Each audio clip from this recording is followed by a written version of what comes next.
In this bulletin, gangland widow Judy Moran jailed 26 years for murder. Rioting and looting spreads to cities outside London as thousands turn out to help clean up the capital. And Tiger Airways cleared for takeoff again.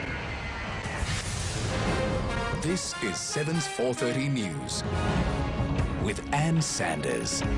Good afternoon. Gangland widow Judy Moran has been jailed for 26 years for orchestrating the murder of her brother-in-law Des Moran. The woman, who lost 2 husbands and 2 sons in Melbourne's underworld war, cried out, "I am innocent," when the sentence was handed down. Kate Osborne was in court. And Judy Moran claims a great injustice was done at the Supreme Court.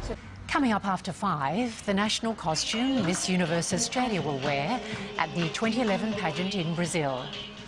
But after the break, the city to host the biggest Picasso exhibition ever seen in Australia, and a security scare after white powders found in Parliament House.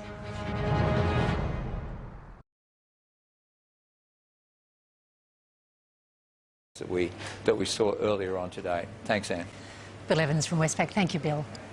A dog's ability to provide unconditional love is being used with great effect in US courtrooms. Dogs are providing comfort to those who otherwise would struggle through the legal system without a friendly face.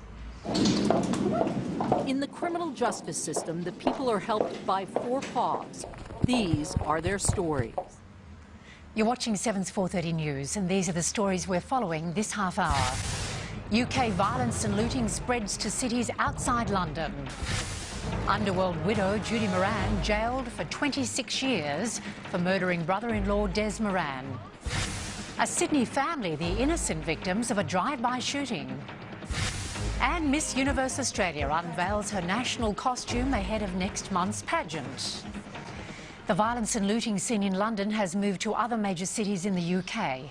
Thousands of people were deployed in the capital, which remained relatively peaceful, but gangs of youths ransacked stores in other cities, including Birmingham.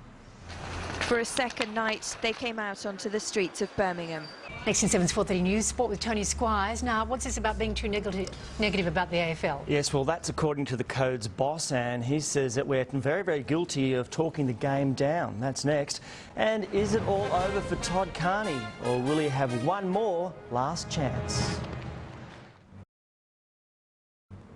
The rugby league career of Todd Carney is in limbo again. The Roosters bad boy and 2 other teammates have been stood down for a week after breaking an alcohol ban, but could face further punishment. Pat Mollahan has the latest from the Sydney Football Stadium.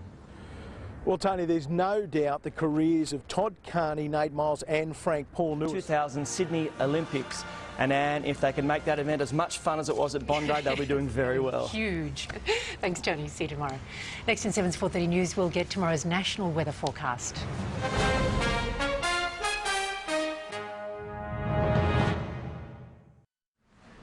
Time for a look at the national weather now. We're joined by our weatherman, David Brown. Brownie, good afternoon. Flooding is affecting eastern Victoria.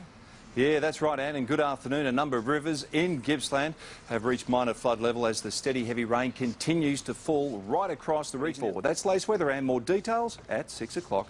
Thanks very much, David. Have a good night. Thanks, Anne. And that's the latest from the 4:30 News team. I'm Ann Sanders. See you tomorrow.